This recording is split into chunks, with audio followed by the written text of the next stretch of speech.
बड़ी रे जातनवा से बेटी हम पोसीले, से हो बेटी भैली ब्याहन जोग, से हो बेटी भैली ब्याहन जोग।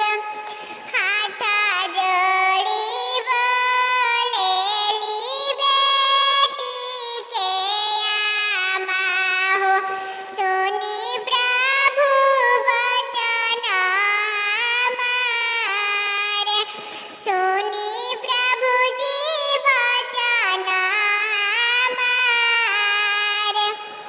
ब्याह गईली बेटी के सखिया सलेहिया हो, रही गईली बेटी अकेल, रही गईली बेटी अकेल। नहीं बेटी बोलेली, नहीं बेटी हँसेली, नहीं बेटी करस जलपान, नहीं बेटी करस जलपान।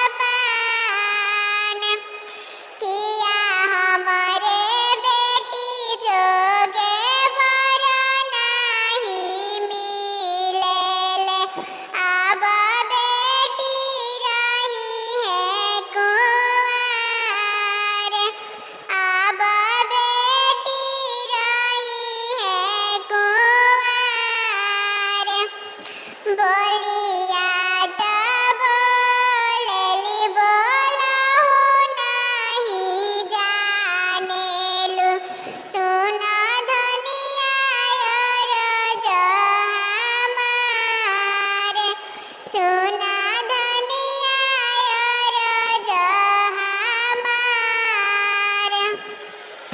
लिखी हम चिठिया समाधि जी के दिहानी हो, समाधि जी साजी बरियात, समाधि जी साजी बरियात। बड़ी हो समाज समाधि जी के रानिया हो,